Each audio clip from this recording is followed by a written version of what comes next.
Hello everyone, welcome back to the Magnificent Mags channel. How are we feeling? Are we nervous? Anxious? Scared? Ugh. Yes, it's all anyone could talk about, all anyone here at work can talk about. Taking a bit of a later lunch, but yes, that's all anyone's talking about at the moment. Tomorrow's huge semi-final, second leg against Arsenal. So, will we do it? Can we keep a 2-goal lead? Can we add to it? Can we scrape through? We don't know. But everyone's on tenterhooks, and if anyone gets any sleep tonight before that game, I'll be surprised. But parking the semi-final for a second, I just want to get on to a few other things now. Yeah, see, I mentioned I am on a later lunch break from work. It's been a busy day, but yeah, as you can see, we're down here by the banks of the Tyne, the LEG and Dunstan States. Dunstan States Cafe's over there as well. It's a beautiful cafe. If you ever was on that side of the river, have a check of it. Really nice. That's not a paid promotion, by the way. That's just my personal opinion. But first, I want to get on to the racism Joe Willock received after the defeat to Fulham on Saturday. Absolutely disgusting, deplorable. Don't condone it. And whoever it is, you're not welcome at our club. You don't support our club. You're an online troll, I hope, because no one at our club would ever do that to a currently serving player, future player or past player. We're the most welcoming city in the UK in terms of friendliness, openness. We'll talk to anyone. You're welcome in any bar Mayfair and Stack with their home bars, but you're welcome in any other 171 bars within a mile of the stadium. So you've just got to, honestly, whoever's doing that, you don't represent our club, our fan base. So please, whoever you are, do one and leave our player alone. We don't like racism, we don't like xenophobia, and we certainly don't like you. So Joe Willock, great to see the support for you after Willockinho from the Premier League fan base and the club. We're all behind you. Now moving on to other news, Lloyd Kelly, yes, he's moved on now. He's left Newcastle on loan. He's went to northern Italy, to Turin, to play for Juventus. Now it isn't a permanent deal at the moment, but it is with an obligation to buy. And as I've tweeted this week, that is excellent business, that by Paul Mitchell for getting £31 million for Miggy Almiron and Lloyd Kelly. I know about 15 million of it up front, and then the other will be like performance related, hitting certain targets, but still fantastic business. Eddie Howe said in his press conference today he was reluctant to let him go. Again, business trumping football, but that's the world we live in. But you know what, I have said it, I know Eddie Howe's disappointed in, are the club taking a risk? Of course they are, because we're now 4 bodies down from last summer. Because who did we have previously? We had Yankuba Minta, Lloyd Kelly, Miguel Almiron and Elliot Anderson. So them 4 players are now gone. So we are lighter in numbers. And of course we're taking a risk going into the rest of the season. But that's a gamble the club are willing to take. But what can you do? That's just how the club are having to operate at the moment within the constraints of here. So it is frustrating, it is annoying. But that's how it is. And I know other clubs are strengthening around with. People are saying how Manchester City's still spending, how Chelsea's still spending, Villa is spending when they're apparently under PSR restrictions. But if you think, them players have had greater assets, players with more value. Look at Brighton, Matoma, they turned down 90 million, was it 90 million euros I think it was. I can't remember if it's in pound sterling or euros. They've turned that down. Duran's went to Saudi, 77 million. I mean, these players, they've got them on the books. That's all. I'm just trying to think of that there, but they do. They have them on the books. They've got value and they're worth a lot more than what Newcastle's squad have. So it's as simple as that, really. And Manchester City and Chelsea, they've been better sellers over the years. They have. Look at it. Look at it this way. Chelsea and Man City sell players all the time, and that's exactly what's happened. Chelsea, what they get theirs, as we've discussed many times on the channel, but it's Chelsea, they get their players in, and then they put a few youth team players into the first team, get a few games into them, and then they sell them on for a profit.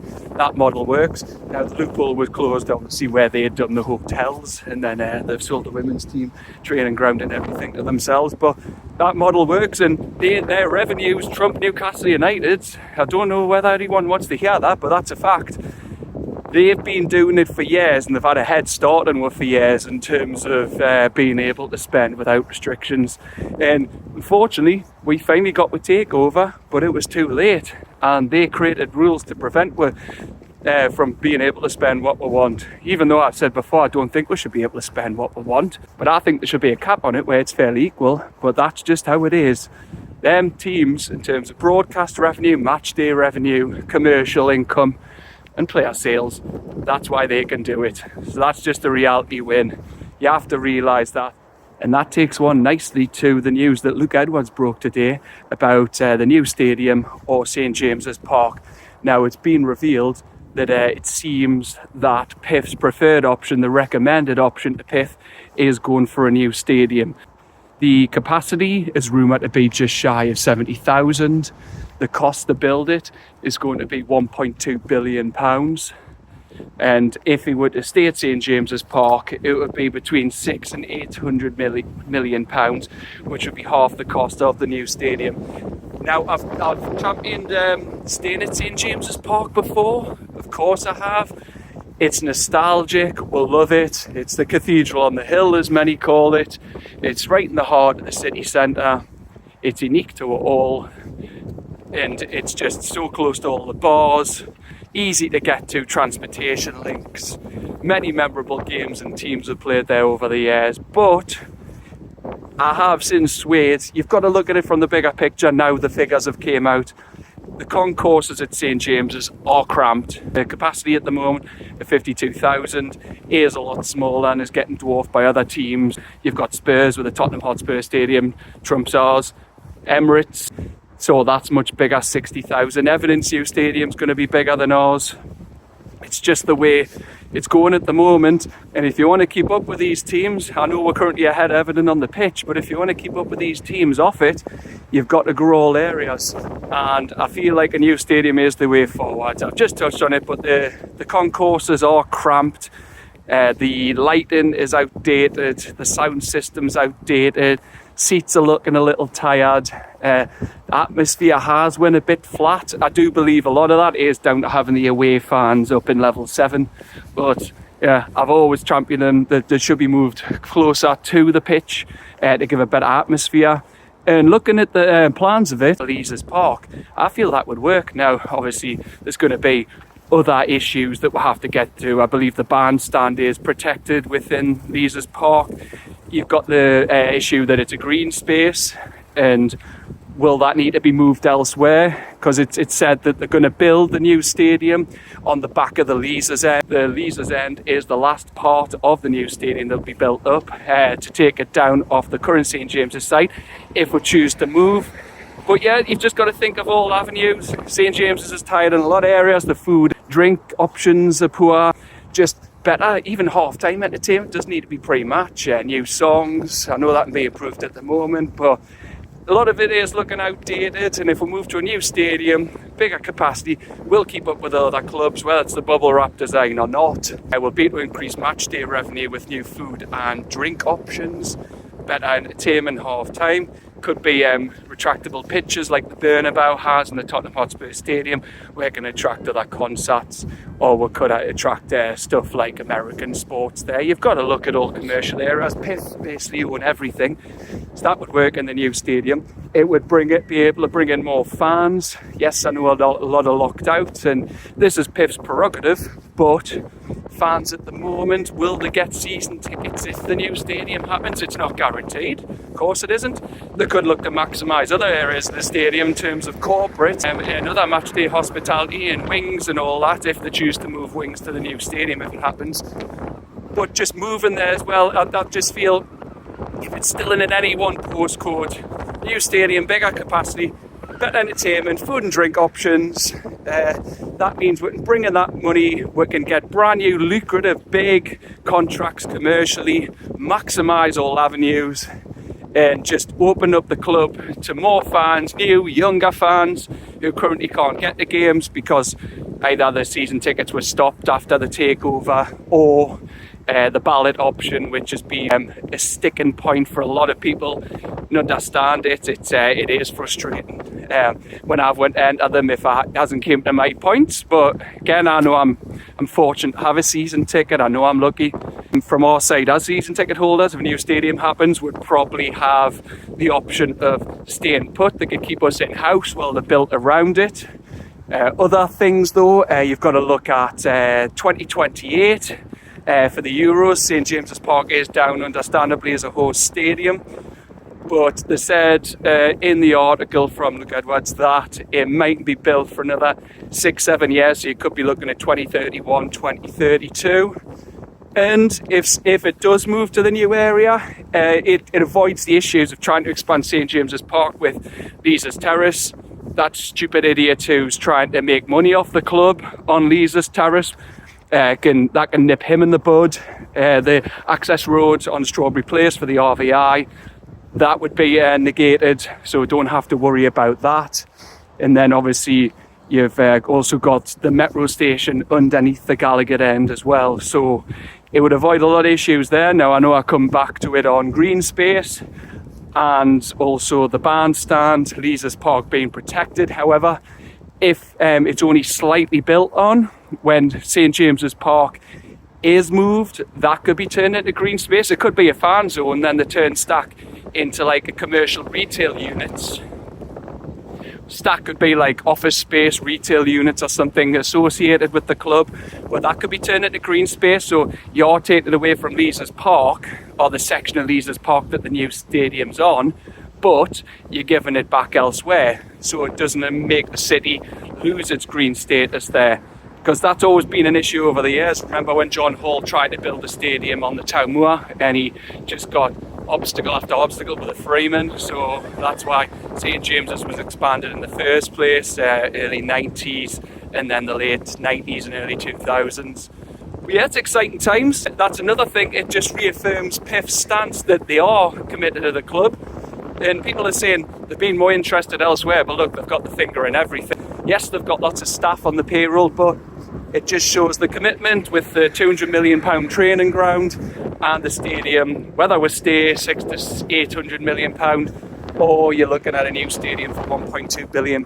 But you've just got to really, I think, move with the times. Brand new stadium, new and fresh, and bring the broadcast revenue in because we'll be all the talk on TV. They'll want to be at the ground, being the first TV company there to broadcast from a new stadium. As I said, it'll expand all areas: food, drink, hospitality, corporate, which is a big money maker, international fans who bring the money in as well. There might be a lot more single tickets, as I said, as opposed to season tickets, because they generally might spend more if they're only visiting once to maximise the matchday experience. But it'll unlock the ground, as I've covered, to a lot of new fans, younger fans, fans who previously went and can't get in now. I just think it's the way it's got to go, and I think that'll be the option that the club will choose. But we'll wait and see on that. There's a lot of hurdles, a lot of stuff to clear at the moment, but it's good to get some news on that, and it is encouraging. And the main thing is, in the meantime, if they want to improve the current atmosphere, move the away fans down, if they can, from level 7 to pitch side, because the atmosphere has been poor of late. Just want to scan there, look at this day. What a beautiful day it is. Beautiful February day.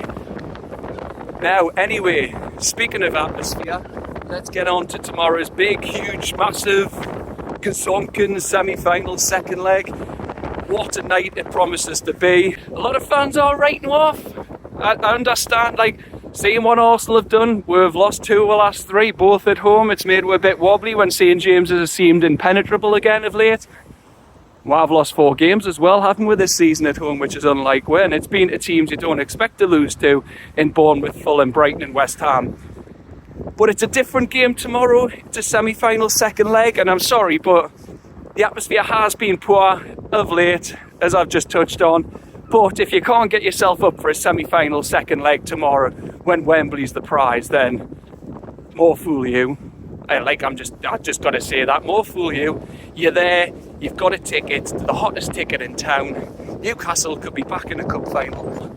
It could be our first trophy we're going for in 7 years domestically, not including the Fairs Cup. Why wouldn't you want to be there? If you're there, as Eddie said in his press conference, yeah, the players have got to do it on the pitch, but fans might be nervous, anxious, of course we all are, but you park that to one side, whether that's just singing your heart out, have a couple of drinks then singing. We've got to be on it from minute one, make it a bear pit, make it raucous, and put Arsenal under pressure. Because no matter what Arsenal done to Manchester City, I know it was 5-1, but City gifted them about 2 or 3 goals. And remember our recent record against Arsenal. Newcastle United have won 3 of their last 4 home games against Arsenal without conceding. 2-0, 1-0 and 1-0 with that 2-0 reverse in between. And we won at the Emirates. We're forgetting here, aren't we? Yes, it's right to be nervous because we want to get that cup final and Arsenal's form's better than ours, understandable. But on the flip side, we're the ones with a 2-0 lead. Arsenal have to come out. Are they capable of scoring 2 or 3 goals? Of course they are. They're a brilliant team. But at the end of the day, you've still got to acknowledge they're Liverpool's closest contenders. They're a great club. They're up there for trophies. I know they've only won 1 FA Cup in 5.5 years because I don't count the community shields. They are glorified dinner plates. But at the end of the day, Arsenal are still a great club. Now, I know they're missing their 4 players in Tomiyasu, White, Saka and Jesus, but we've still got great players. So, well, we know Arsenal, and you've got to acknowledge their quality. We're the ones with a 2-goal lead. We're at home. The onus is on them to come out, and we can pick them off. And the players, I'm sure, despite the last 2 home reverses, won't need any motivation to go in against Arsenal for a semi-final second leg. If they did, then they wouldn't be on the pitch. Now, injury news, Joe Linton, he is touch and go. Eddie Howe said the knee brace has come off, but we'll wait and see. Callum Wilson is close to return. He could even be on the bench tomorrow, so that's excellent news. Another option for Alexander Isak. And yes, Jamal Lascelles and Harvey Barnes are the other 2 players who are to be missing their room to be back sometime this month. Oh wait, it's a cup semi-final. We've got to be up for this. We have to. There's no other choice. It's a massive cup semi-final. Second leg, at home, under the lights. We've got to just back the lads from the start. No sitting on your hands. Get the atmosphere going from the start. Back the lads. Even if Arsenal do have an early foothold, just keep singing. Keep backing the lads. Keep chanting. Get behind them. That's how will turn the tide in our favour if we keep supporting them in the tough times. It's what you've got to do when you concede a goal. Still back them, still sing. And I honestly believe if we're on it, the fans and the players with our support, we will get through to Wembley. And then whatever happens at Wembley, if we get there, again, this tie's not over, but we've got to back ourselves. And if we get there, we can win the cup. We can. This is our biggest game of the season. There's no underestimating it is. And look at it this way as well. Doesn't matter if it's Liverpool in the final. If they, as we expect, overturn Spurs at Anfield, because it's Anfield. Look what happened in previous cup finals. Sure, 2008, the FA Cup was Portsmouth-Chelsea.